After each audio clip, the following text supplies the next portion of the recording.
Fala pessoal, ainda tô estudando um jeito de começar esse podcast e agora eu resolvi primeiro gravar para depois comentar sobre. Eu acabei de falar aqui com o Wagner Barbosa, Uhul. um papo foi maravilhoso, a gente falou muito sobre business, YouTube, vida, morte, buracos para se jogar, foco, atenção e suor e sorte e pessoas incríveis, foi um papo muito bom, obrigado Wagner. Obrigado a você, velho. Quem estiver vendo no YouTube, por favor, se inscreva. Quem estiver ouvindo no Spotify, por favor, siga o canal e vamos seguir. Bora, Wagner. Valeu. Bora nessa. Valeu.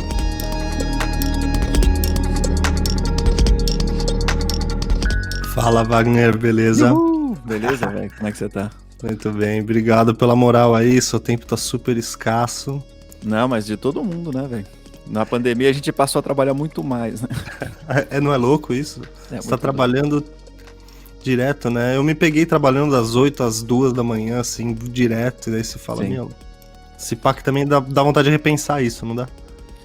Completamente. Não, o lance também tem duas coisas, né? Uma coisa que eu sempre trabalhei muito mesmo, né? Sempre foi uma característica minha, assim, de acordar e tal. Tem muitas coisas em paralelo acontecendo, né? Muitas funções dentro do mundo da música, assim, que eu sempre fiz. E aí depois na pandemia meio que mudou, né? Até a gente vai falar um pouquinho disso, dessa coisa do YouTube e tudo mais, como é que se desenvolveu tudo isso, porque aí no comecinho eu acumulei o que eu já fazia, mais a pegada do YouTube, né? Aí virou um negócio insanidade total. Mas enfim, aí sempre eu fiz no mundo da música, eu sempre trabalhei no estúdio, né? Fazendo direção de gravação de voz, ou direção de gravação geral, e edição, e pós-produção, um monte de coisa. E sempre toquei, sempre gravei também voz e instrumento, sempre dei aula, e sempre dei masterclass, workshop, não sei o que, um monte de coisa. Ou seja, sempre fui meio trabalhadorzão, assim, né? E aí agora na pandemia o bicho só aumentou. Que bom, né? Sei lá. É Ruim, que bom. bom. Acho que sim, acho que é bom. E, mano, você é um dos poucos caras, eu acho que se pá o único, cara, porque eu conheço algumas pessoas do YouTube que estão no sucesso do YouTube. Obrigado, filho. Meu filho me trouxe umas balinhas. Que bom. Mas você é o único cara que eu realmente conheci que começou o YouTube daquele Uhum, jeito, tipo, começou do zero. uhum, E hoje, depois de pouco tempo, e sem dúvida nenhuma, muito, muito trabalho e dedicação, sim. você conseguiu um sucesso, porque eu acho que antigamente as pessoas pensam que você teria que ter um canal de 1 milhão e tal, não que você não vai chegar no canal de 1 milhão, acho que você Uhum. tem tudo para chegar e vai chegar no próximo podcast que a gente gravar 116, você já vai estar passando disso. Mas, caraca, hoje você chegar a 100 mil, batendo quase 200, ou já chegou em 200? 240. 240? Wagner? Porra, velho. Fala aí, mano. 240. É, Como é que 240 é mil. isso? É sorte? Rapaz, o que um brother meu sempre fala, né? Que trabalha duro pra caramba pra gente achar que tem sorte. Não. Mas foi. Claro, tem um pouquinho desse lance da sorte também. Mas a questão é que quando me propus mesmo a desenvolver um canal no YouTube, eu comecei a estudar o algoritmo do YouTube, comecei a estudar toda a dinâmica que rola no YouTube, que faz o YouTube mostrar o conteúdo para as pessoas, né? Que é uma coisa. Ou seja, tem o lance todo da minha devoção em compartilhar conhecimento de verdade, né?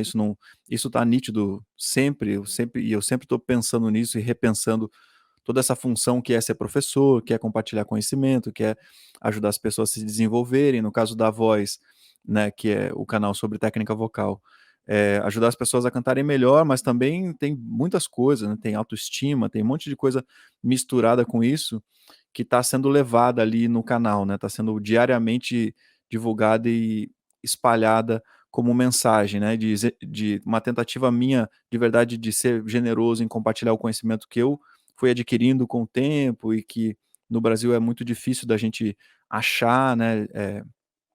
Dá para achar, mas leva tempo, você tem que achar as pessoas certas, então é complexo mesmo de achar, né? Então, isso somado a um estudo mesmo de verdade do YouTube, né? Que eu fiz. Eu comecei a entender melhor como funciona a plataforma. Assim como algumas pessoas são super grandes no Instagram, por exemplo, né? Entendem como é que a plataforma funciona. e conseguem desenvolver um trabalho bem, bem legal ali.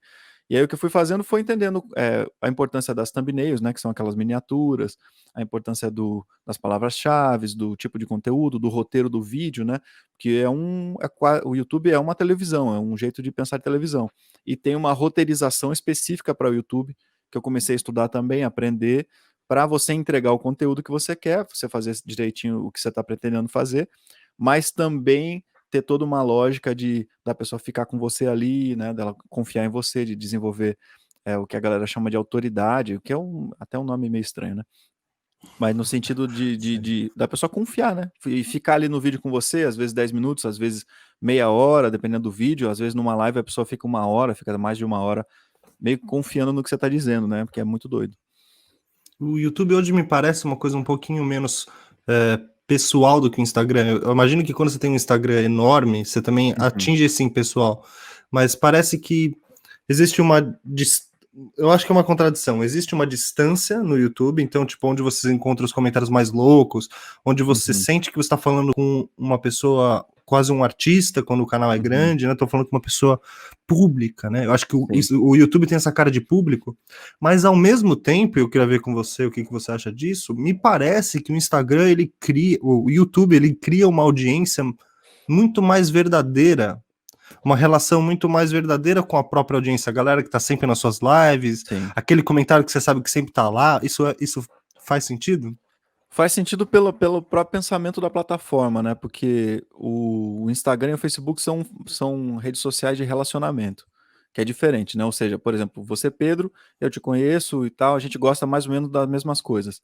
Se você curte um negócio, o Insta vai pensar que tem que mostrar para mim também.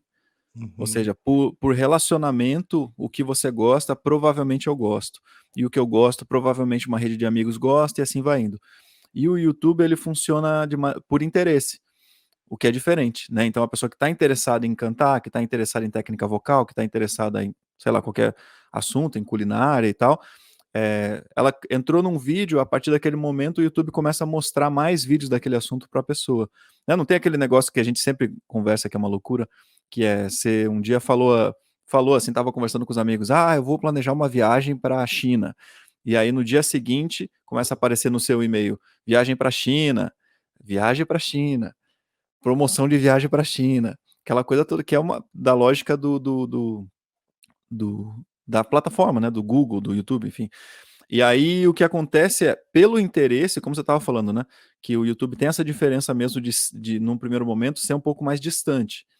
Só que a pessoa achou um conteúdo que interessa e que ela fala assim, é legal, tá sendo bem entregue, legal, tem qualidade boa e tal, não sei o quê, a pessoa tende a ficar.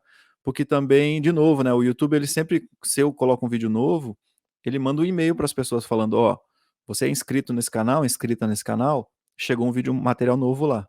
Então, é do interesse do YouTube que você volte para lá e volte e tal. E aí fica essa coisa que o YouTube, no final das contas, ajuda um pouco o conteudista, né? Que é quando chega o conteúdo, ele fala assim, tá aí o conteúdo da pessoa que você gosta, tal, não sei o que, não sei o que. Mutou você aí, velho. Mutou. Você tá mutado seu microfone. Eu me mutei. Eu, por exemplo, tô fazendo totalmente errado, certo? Mais ou menos. Por quê?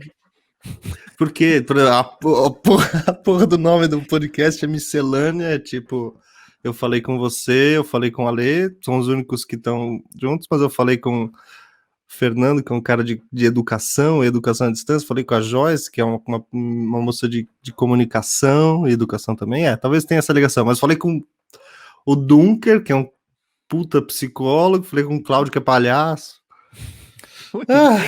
Tá tudo certo, velho. Não, porque... A ideia é essa. Mas eu não tenho um nicho, né? Mais ou menos, meio que tem, né? Meio que tem o lance da galera da educação. Ainda assim, a comunicação, a educação, tem um lixo aí, tem uma relação de interesse aí, né? Pensar, só decupar. E também não precisa ter, essa que é a grande questão, né? Tipo, você chama de miscelânea e vai entrevistando as pessoas meio aleatoriamente, assim, meio vai sendo o seu ponto de vista para perguntar para as pessoas o que você tá querendo, né? Sim. E vai criando, né, um nicho de Talvez interesse. o nicho seja podcast, né? Com certeza. Bom, quanto tempo você... Quando que começou? Quando que você falou, vou pegar sério o YouTube? Foi dezembro do ano passado. Dezembro do ano passado? Foi dezembro por aí. Menos de um ano? Bem menos. Bem menos porque o grande boom do canal foi em maio, né? Que foi. Teve um vídeo que não exatamente viralizou, porque aí senão seria muito maior ainda. Mas um vídeo Uhum, ficou muito grande, assim, o YouTube começou a mostrar muito e tal, não sei o quê, recomendar. E tudo isso que eu tô falando é orgânico, não teve patrocínio, não teve injeção de grana, assim, para o YouTube mostrar, né? uhum. Nesse boom, assim, que é uma coisa que depois eu até fiquei sabendo que acontece em alguns canais, assim, tem um vídeo que começa a ganhar muito destaque e tal, e era um vídeo antigo, era um vídeo que eu publiquei no carnaval, e ele ficou famoso, assim, tipo, ficou grandão em maio. E quando esse vídeo ficou famoso, assim, começou a ficar grandão, eu tinha 10 mil inscritos por dia ou mais. Chegou a ter 15 mil inscritos por dia, por causa desse vídeo. E aí saltou, né? Eu tava com, tipo, sei lá, uns 4, 5 mil pessoas, assim, inscritos, o que já, para mim já era bem grande, né? Porque no começo, em dezembro, tinha 900 pessoas inscritas, então já foi crescendo bastante e tal. Já multiplicou por 5, né? O que é uma coisa quase absurda, assim, tipo, multiplicar por 5 em 4, 5 meses é muito. Só que no mês de maio aconteceu isso. Aí a gente chegou em 90 mil muito rapidamente, assim, e aí de 90 mil para frente, a gente continuou botando conteúdo, e aí quando rola esse boom, aí você tem que. Aí é a hora de você ter conteúdo na manga para colocar, né? Não é hora E de relaxar, aí aí é hora de. aí é a hora de, né, significa que as pessoas estão se relacionando, estão gostando do seu conteúdo e tudo mais. Aí lascamos mais trabalho.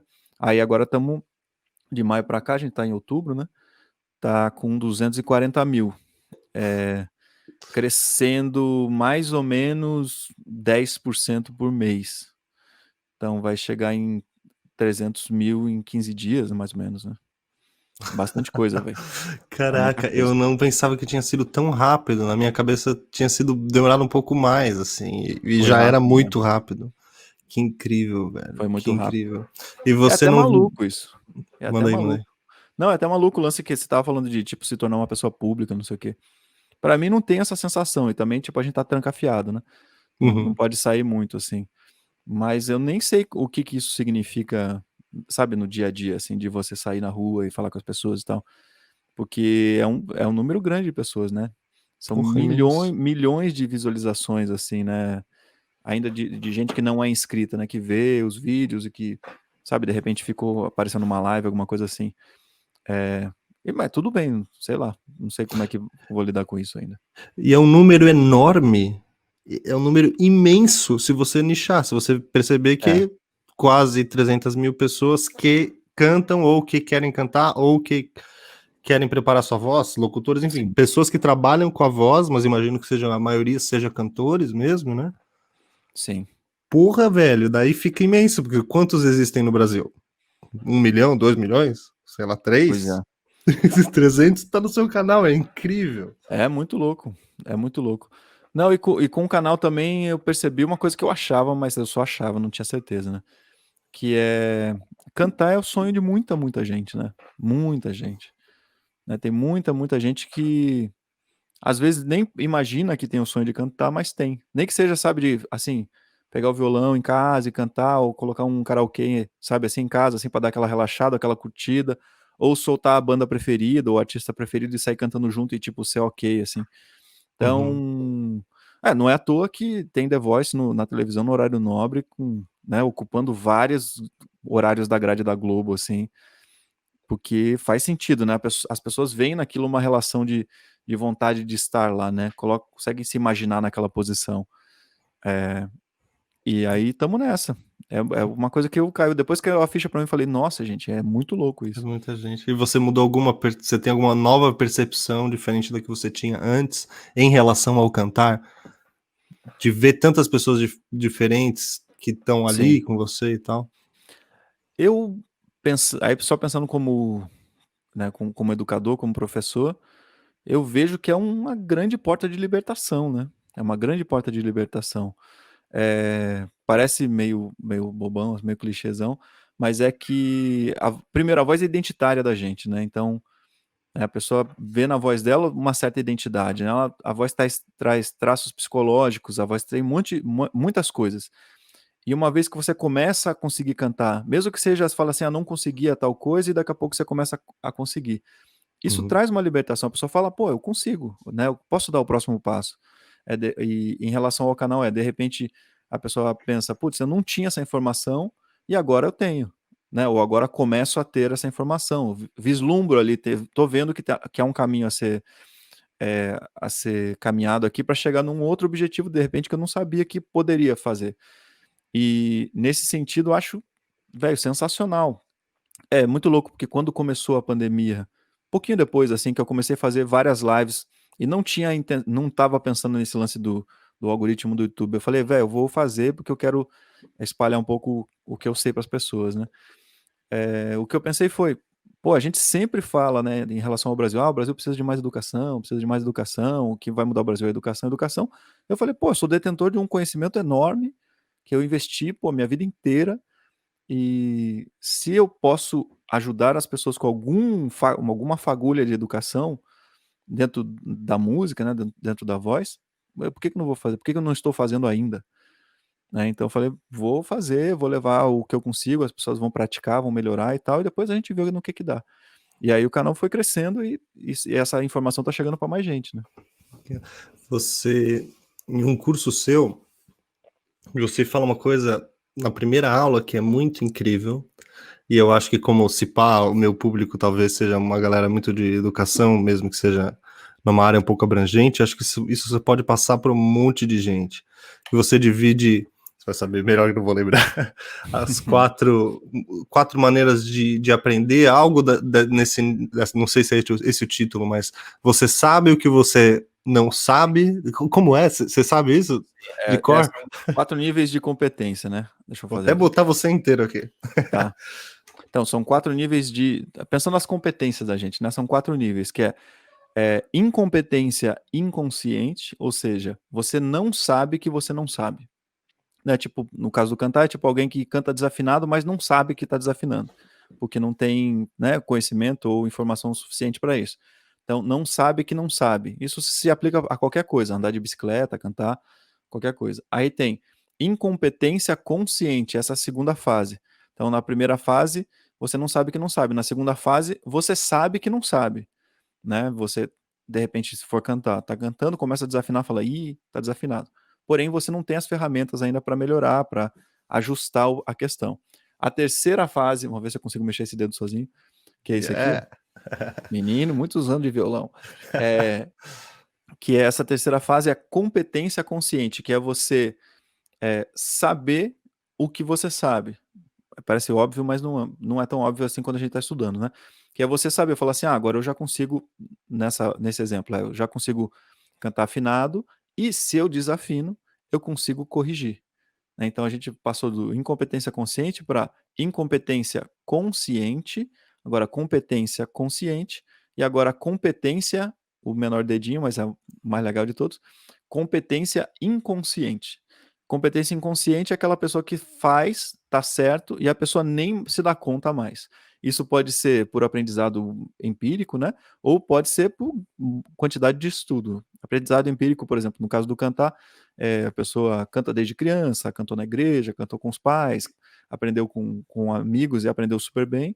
E você pergunta para a pessoa, fala assim, você canta super bem, o que, que você faz? A pessoa fala, não sei, eu abro a boca e dá certo, né? Ou seja, a competência inconsciente, a pessoa nem se dá conta do que ela sabe. E às vezes a competência inconsciente pode ser uma coisa muito boa, que pode ser um caminho de construção, né? Chega lá e a pessoa fala, eu estou fazendo, não estou nem me preocupando com isso. Porém, se a pessoa passou por uma construção e dá errado, ela fala assim, eu volto um passo para trás, corrijo e vou para frente. Agora, se a competência é inconsciente é só empírica, só, né, sem um alicerçamento, sem uma base estrutural, às vezes, quando começa a dar errado por algum motivo, a pessoa às vezes se desespera, perde o caminho, porque não consegue dar um passo para trás. O passo para trás dela é voltar para praticamente zero. E isso dá uma sensação de de não ter poder, né? Como é que fala isso? Impotência? Isso, de impotência muito grande, né? Então, a gente pensar que esse caminho das competências é bem importante também. E se trazendo só rapidinho para um prático, para todo mundo entender isso, porque parece simples, mas é muito, muito incrível. Mudou minha cabeça quando você explicou isso. Você, quando quer tocar violão e você não sabe tocar violão, você nem sabe o que você não sabe. É mais ou menos isso. Exatamente, Você nem sabe as exatamente. suas incompetências. Ah, não, e eu lembrei que quando eu assisti isso, a chavinha que virou para mim quando eu fiz o curso é: ok, eu nem sei as minhas incompetências, mas eu também nem sei as minhas competências. Se eu, Perfeito, na hora que eu estudo, eu falo, não, pô, já tenho uma força no dedo, sei lá, ou eu já perfeito, conheço perfeito. nota, não é? Uhum. É isso aí. Não, isso é muito importante. Isso se soma a esse pensamento que a gente está falando da internet, da pandemia, não sei o quê, que é a gente começar a se educar online, né? Que é uma tendência mundial e há pesquisadores que pensam, que acham que até as universidades daqui a pouco, daqui a alguns anos, vão desaparecer, porque você consegue, né, com cursos específicos assim, né? Você consegue ir no conhecimento que você precisa e não precisa despender lá 5 anos na universidade, tá? Enfim, mas então, o que você estava falando é verdade. É tanto a gente saber o que a gente, engraçado falar, saber o que a gente saber o que a gente não sabe. Mas é isso, né? Tem gente que fala assim, nos cursos de canto e tal, fala assim, então eu acho que eu sou desafinado, acho que isso que você está falando aí, não sei o que, do trato vocal, da prega vocal, eu não sei fazer e tal, tal. E quando a pessoa vai cantar, ela sabe tudo. Tá tudo certo, no lugar certo. Eu simplesmente vou lá como educador e falo assim, ó, tá vendo? O que você tá fazendo é isso que eu tô falando. Se você achava que não sabia, agora você sabe que você sabe, né? Muda tudo, né? Porque às vezes é engraçado isso, né? Que tem a ver com o lance do empoderamento que a gente sempre fica encostando nesse lugar, né? Quando fala Uhum. de educação, que às vezes por ter o conhecimento empírico, por não ter um conhecimento formal da escola, da academia, do conservatório, sei lá do que, a pessoa fala, não sei. Se eu não frequentei isso, eu não sei, não estou Eu não tenho autorizado, autoridade, é. exatamente, não estou autorizado ou autorizada a saber. E a pessoa sabe, né? Tanto que há o honoris causa para esses casos, né? Que são grandes mestres e mestras que não cursaram as coisas que sabem na escola, né? Cursaram pela vida ali e são grandes de todas as áreas, né? Economistas, pesquisadores, músicos, não importa qual área, né? Mas, enfim, é E isso. a coisa da autoridade, ela beira filosoficamente, assim, se eu for pensar filosoficamente, ela beira numa coisa de legitimidade, né? A pessoa que não estudou, não teve, né, não teve essa oportunidade, fica se sen, não se beira mesmo no empoderamento, né? Se sente não legítimo. Não, eu sei que eu canto bem, mas eu não, porra, eu não tenho, minha palavra não tem poder, sei lá, para falar Sim, sobre isso, né? sim, não, e fica a sensação de ser impostor, né? Fala assim, não, mas na verdade eu tô enganando as pessoas, eu não sei. As pessoas acham que eu sei, mas eu não sei. O que é muito ruim, né? O que é muito ruim. É muito E ruim. muito comum, né, mano? Muito comum. Mas é muito comum. Infelizmente é muito comum. Zoado. Mas enfim, tamo aí pra quebrar isso, entende? A questão é essa. Tamo aí pra quebrar isso. Eu sempre penso, também pensando em um outro grande mestre que eu tive, que me falou, se a gente conseguir, ele falou para ele mesmo, né? Ele falou, se eu conseguir mudar o pensamento de uma pessoa, minha vida já valeu, né? Já valeu, porque estou passando essa sensação adiante, essa vontade de melhorar adiante, esse tipo de pensamento adiante. Se a gente consegue espalhar para mais pessoas, então fica massa, né? Nós fica feliz.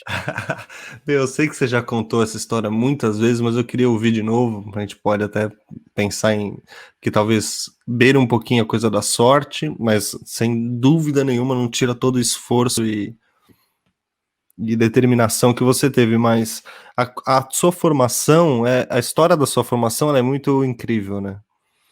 É curiosa, né? Pelo menos curiosa. Curiosa. Fala aí. Não, bom, eu toco violão desde pequeno, né? Pequeno mesmo.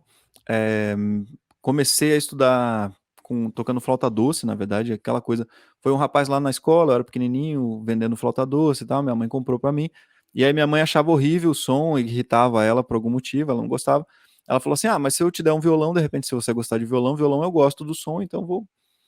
Se você quiser estudar, eu te dou um violão. Aí comprou um violão pra mim usado e achou um professor de bairro, que é o professor Nilo, enfim. Até depois de um tempo eu encontrei com ele lá em Curitiba de novo. Aí ele me ensinava cifras, né, no violão, normal, como, né? que a gente pega hoje no Cifra Clube, aí, que tinha revistinhas antigamente, pra gente tocar. E aí me ensinou todas as harmonias das músicas e tal.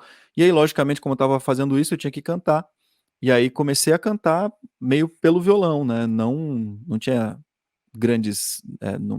Nem via. Como eu era criancinha, né? Eu era criança mesmo.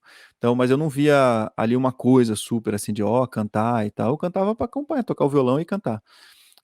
Aí foi indo, e eu tava na escola, claro. Aí depois eu fiz ensino técnico, depois fiz engenharia e sempre continuei estudando violão em paralelo. Depois disso fiz pós-graduação, acabei a engenharia, fiz até o fim. Fiz pós-graduação em música, depois Fez mudei até para o São fim? Paulo. Uou! Fiz até o fim, acabei a engenharia. Nice, nice. Aí fiz pós-graduação em música, em Curitiba ainda. Aí fui para São Paulo para estudar na ULM, né, que hoje chama EMESP, para fazer o curso de violão e guitarra lá. Aí fiz, aí no primeiro ano já assim, eu já gravei meu primeiro disco, bem home studio na época, era tipo uma coisa muito assim, simplona mesmo, mas tudo bem, a gente gravou e foi massa. E aí eu comecei a viajar, né? Comecei a tocar fora também. Aí eu fui tocar na Polônia uma vez e eu tinha grandes dificuldades na minha voz. Meu primeiro disco, eu convidei uma cantora para cantar minhas canções, porque eu não me sentia apto a cantar as canções daquele jeito que eu queria e tal, não sei o quê. Aí cheguei lá e eu já tinha passado por muitos professores e professoras de canto que não conseguiam me ajudar. Um falava para apertar, outro falava para soltar, um me dava soco na barriga, outro mandava eu soprar uma folha na parede, outro mandava eu fazer força para fazer cocô, e muitos mesmo, várias. E um falava para um lado e outro falava para o outro, eu não conseguia. Aí eu fui fazer aula com um cara lá na Polônia que tinha uma certificação, que era a certificação do Speech Level Singing na época, e, e aí ele pegou e me falou assim, ó, tá aqui, ó, a questão, quer ver, ó, vamos fazer, e fez uns exercícios, coisa tipo rápida de 1 hora, e eu meio desconfiei, eu ficava olhando no piano do cara e falava, velho, alguma coisa tá errada que não tá certo, porque era impossível para mim cantar esse negócio. Daqui a pouco o cara foi me ajudando tecnicamente, comecei, lógico, levou mais tempo para conseguir o que eu queria, mas para 1 hora eu falei, não pode ser verdade. Aí procurei saber se tinha algum professor certificado nessa metodologia no Brasil, não tinha. Aí eu pensei as duas coisas, né? Falei, ó, é uma excelente oportunidade mercadológica para mim. Falei, vou estudar isso e vou trazer esse conhecimento para o Brasil. Vai ser legal porque eu vou me destacar também como profissional, aquela coisa que a gente tava pensando, né? Queria também sobreviver, né?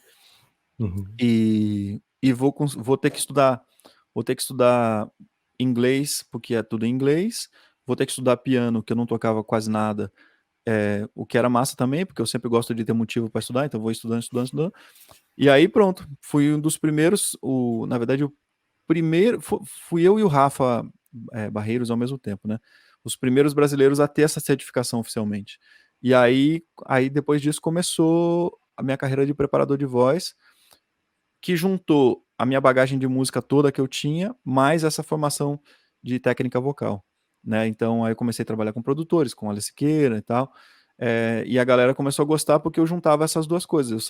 Eu conseguia transpor o que o produtor estava pensando para o artista ou para a artista e vice-versa, né? Então o produtor falava, eu quero mais isso, eu entendia musicalmente ou o que ele estava querendo dizer e traduzia para o cantor ou para a cantora com o exercício, faz isso aqui, tal, tal, porque aí a voz vai encaixar assim, tal, tal, tal. E a galera começou a gostar porque começou a ser super eficiente, tanto na comunicação quanto no resultado, né? E aí comecei a trabalhar com uma galera super massa, né? Muito também por intermédio do Ale, né? Que a gente nunca pode deixar de falar que o Ale meio que me puxou para perto dele, e isso significa Grammy, significa Elza Soares, significa Carlinhos Brown, significa, né, toda a galera que o Ale já trabalhava, né? Então, ele ter quase me apadrinhado, assim, me ajudou imensamente, né, na minha carreira, sem dúvida. É louco que dessa história me pega 2 pontos assim muito fortes. Primeiro, quando você encontrou esse professor na Polônia, na real você viu essa oportunidade, mas do jeito que você descreveu, você viu também um puta de um abismo para você se jogar, assim. Eu não sei piano, eu não sei inglês, eu não sei essa técnica, eu não sei. Eu- tipo, a oportunidade Tudo foi em uma visão dólar, né? tudo em dólar, imagino que da grana que você deve ter gastado para isso e você investido, né? E cara, você falou, bora pular que vai dar certo, vou conseguir. Sim, Imagino assim, né? sim. E depois, cara, além disso, é tipo, ok, eu vim dessa primeira etapa, legal, agora ele vai virar um professor de canto e só. E você transpôs ainda, independente de quem estava do seu lado para te ajudar, você ainda falou, não, você entrou nos estúdios para ser coach vocal dentro dos estúdios dos cantores já. Quem que você já trabalhou de monstro, assim? Pô, uma galera, né? Bom, foi. A primeira grandona foi a Gal, né? Gal Costa. Aí. Só, tranquilo, né? Não, mas eu já tinha feito alguns trabalhos, só pra não ficar assim, tipo, foi direto o Gal Costa, né? Entendi, Foram, entendi. foram vários trabalhos e tal. Aí o Cassim, que é um produtor lá do Rio, me convidou pra trabalhar com a Gal. Eu trabalhei no Estratosférica com ela. Depois disso, eu trabalhei com a Lê nas Olimpíadas. Isso significa todo mundo que cantou no encerramento das Olimpíadas. E aí Uou. foi a Roberta Sá, gente, foi muita gente. Foi Mariana de Castro, foi o Martinho da Vila, foi a família do Martinho da Vila, foi seu Matheus Aleluia também. Aquele coro de crianças que cantou o hino nacional, todas aquelas vozes e tal. Aí depois, bom, mais disco. Tem o Felipe Cato também, tem a Mariana Aidar, tem o Genesi, tem quem mais? O Tobran de Leone, do 5 a Seco. Tem quem mais? Peraí, deixa eu lembrar. Só para pontuar. Não, é só para ir pontuando assim também na minha Uma linha cabeça, do tempo, linha sim. do tempo, é. Aí depois teve um disco que é super importante que chama O Batalá, que inclusive está concorrendo ao Grammy, Sim, que lindo, aí lindo. foi Gil, Zeca Pagodinho, Daniela Mercury, Margareth Menezes, Ivete Sangalo, Marisa Monte, todo mundo. Eu não trabalhei diretamente com todas as pessoas, com quase todas sim, mas não com todas, porque é um disco muito amplo, assim, tem muita gente muito importante. Então, alguns artistas, por exemplo, a Marisa Monte gravou na casa dela, né? Eu trabalhei indiretamente, trabalhei um pouquinho na pós-produção do que ela gravou, mas a maioria dos artistas eu acompanhei em estúdio, fiz algum treinamento assim pra gente chegar e tal.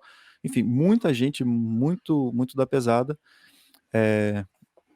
E enfim, é meio louco pra mim, porque é tipo meio sonho. Imagina, eu lembro nitidamente do dia que eu encontrei com a Gal Costa, assim, e eu tinha que falar pra ela mais ou menos o que ela tinha que fazer pra ela cantar. E tipo, né?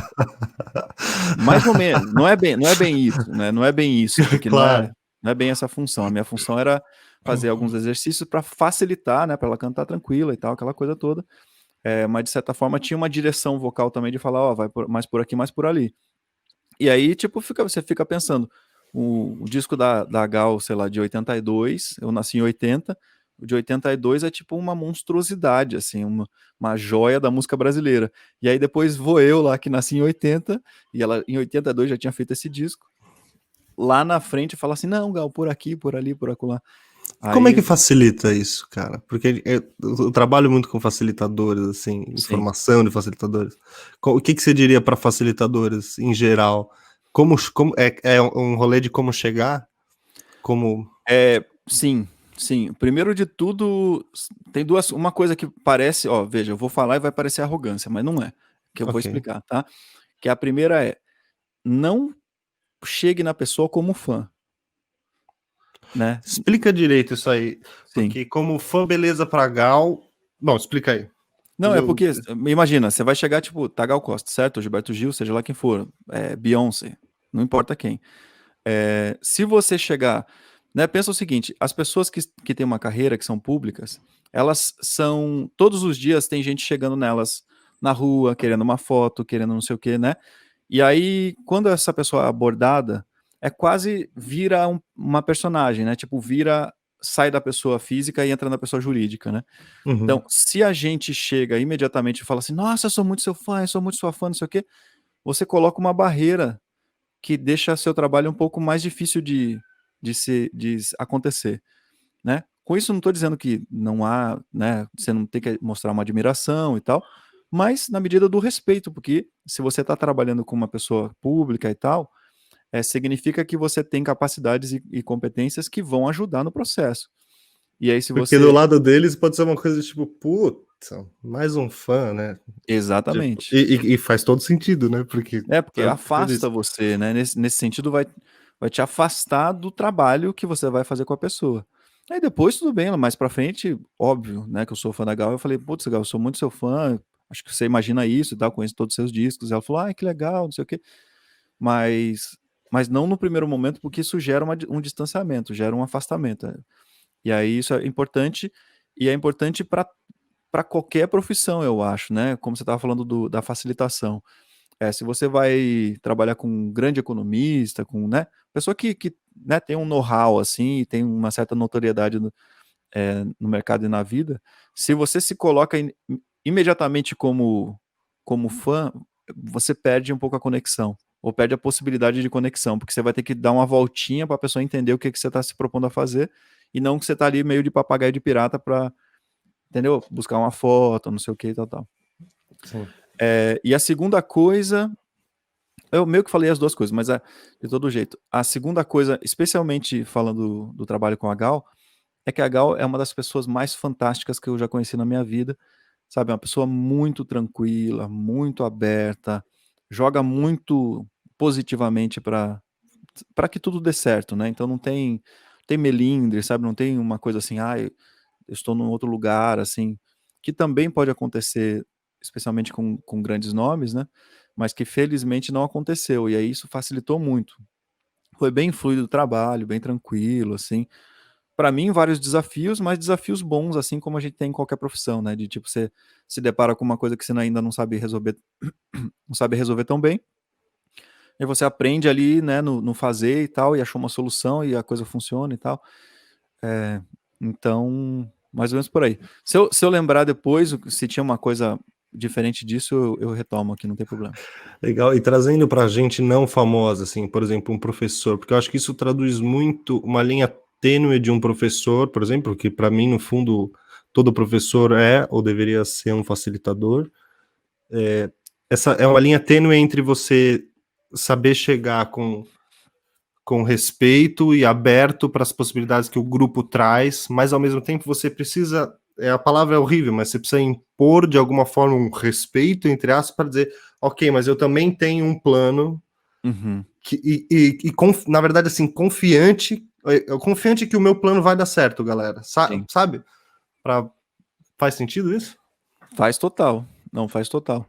E isso, né, Pedrão, é muito louco porque se eu já vi também trabalhando também em outras áreas, né, mas trabalhando com a galera da pesada, assim, você vê que tem muitas pessoas que têm conhecimento e são tão tranquilas em relação a saber o que sabem, né, aquilo que a gente Uhum. estava falando das competências, que a pessoa não precisa se impor, né? É muito louco isso porque, de novo, senão a gente chega naqueles dois que eu falei, ó, parece petulância, parece uma coisa, Uhum.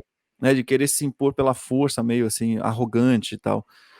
Mas tem gente que sabe tão bem o que quer, o que sabe, que a pessoa chega com tranquilidade e quando vai expor as ideias, é tão, sabe, calmo, tranquilo e pontual, assim, certinho, que você não tem dúvida do que a pessoa sabe.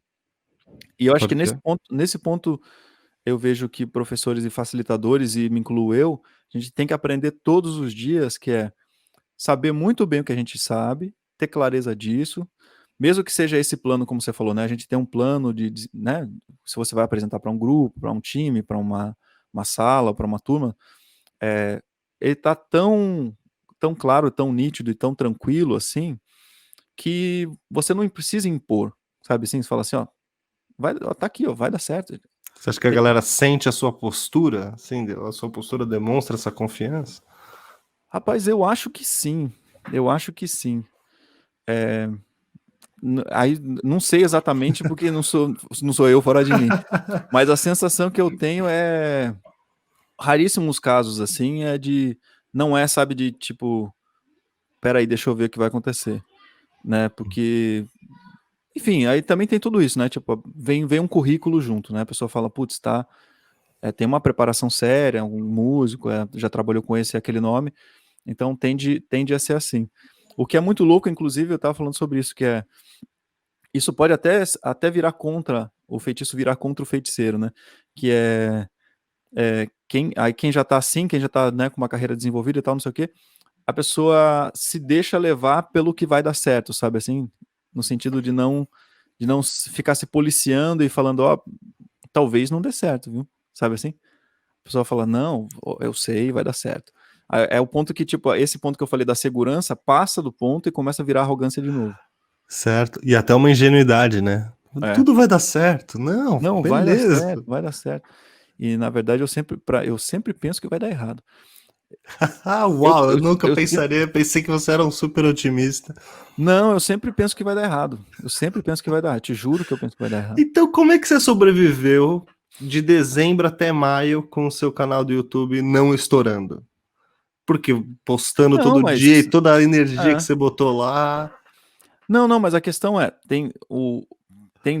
dois pontos que a gente vê, né? Tipo, uma coisa é eu achar que vai dar errado, e outra coisa é eu achar que vai dar errado, mas a gente tem métricas e números que você vai vendo, né? Entende? No caso das postagens do YouTube, você vai analisando, você vai, sabe, eu vou vendo, você fala assim, Uma legal. hora cresce, entendi. Não, tava indo tava caminhando para crescer. Eu só não imaginei, eu nunca esperei que fosse acontecer uma explosão que aconteceu.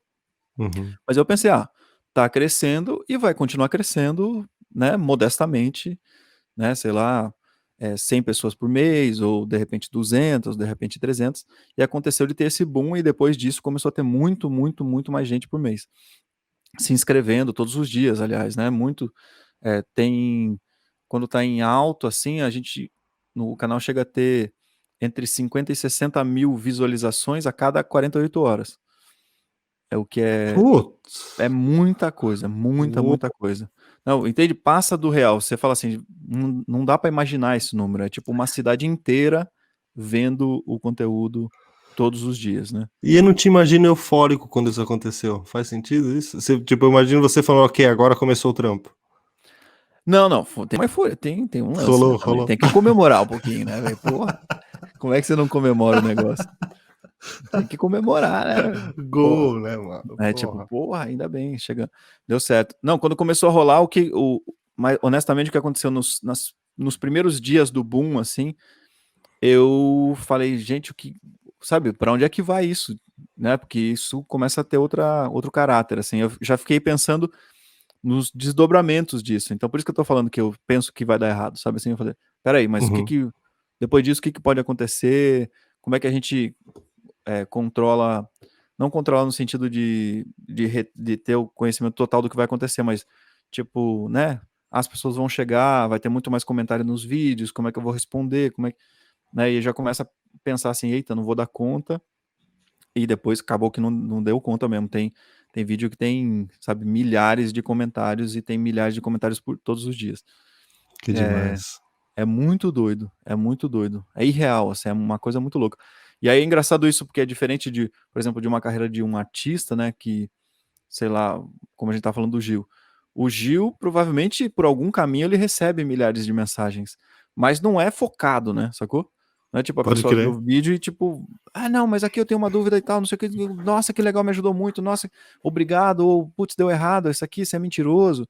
Então é meio metralhadora, assim, velho, Wagner, metralhadora. no 2 e 2 você falou isso. Daí você fala, putz, esse é um. Porra, velho, falei mesmo, nem Falei, lembro, olha faz lá. 1 ano já, rapaz, nem lembro.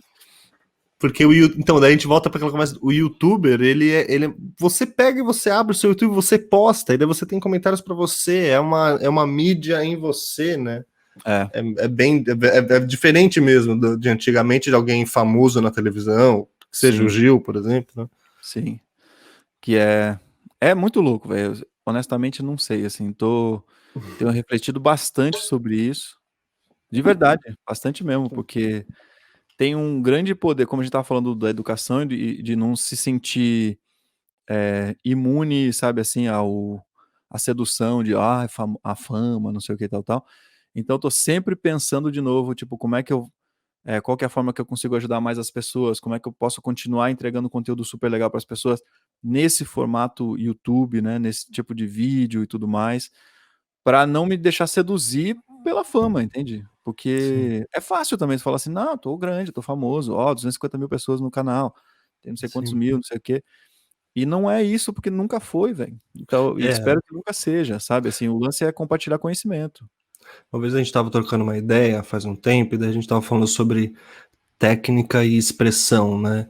Sim. De a diferença de, pô, muitos cantores falam, ah, meu, mas a hora que eu aprender a técnica, eu vou estar fingindo, eu vou estar fingindo minhas emoções porque eu vou estar só pensando na técnica. E a gente chegou à conclusão, você falando, meu, na real, a técnica ela vai te ajudar a você justamente se expressar muito melhor, porque você não vai mais estar preocupada Uhum. com a desafinação aqui, você não vai estar mais preocupado com o ritmo aqui, você não vai estar mais preocupado com um monte de coisa. E eu acho que, nesse sentido, meio que rola, eu consigo ver essa leitura em você, porque você genuinamente quer passar o conteúdo. É o que você falou, meu, eu tenho conteúdo, eu tenho uma puta experiência, uma puta bagagem, eu quero passar para as pessoas. Se eu não estudar o algoritmo, eu não vou conseguir fazer isso. Se eu não estudar como funciona a grana, como funciona a view, como funciona a AdSense, se eu não entrar nessa Sim. parte chata, que seria a técnica, Uhum. eu nunca vou conseguir me conectar verdadeiramente com as pessoas, né? Total. E eu acho que muita gente, posso estar errado, estuda técnica, mas não tem essa verdade de se conectar com os outros, tá ligado? Pois é. Aí, não sei. Aí é os outros. Sim, mas eu vejo que você, Não, mas pela faz sua sentido. verdade, com a técnica deu certo, tá ligado? Sim. Não, e deu mesmo, né? Foi o que eu pensei. Foi exatamente o que você falou que eu pensei. Eu falei, não, se o YouTube é esse jogo aqui, eu vou entender esse jogo e vou jogar ele. Né? Eu vou levar isso aqui, vai chegar nas pessoas. No começo, né, era pouco, mas para mim já era muito, que era tipo cerca de 1.000 pessoas. E aí foi crescendo, 100 mil, 200 mil. E bola pra frente aí, vamos ver onde é que isso vai dar. Wagner, meu, obrigado pelo tempo, o papo foi muito incrível, espero que eu possa te convidar quando tiver no episódio 100 e tal, daí eu te convido de novo. Velho, convide antes, tô dentro. Não, Você sabe, quando você quiser, estou aí para isso. eu vou terminar com uma pergunta que eu tô fazendo para todo mundo, que é aquela pergunta de sopetão, só para lembrar que somos um corpo biológico.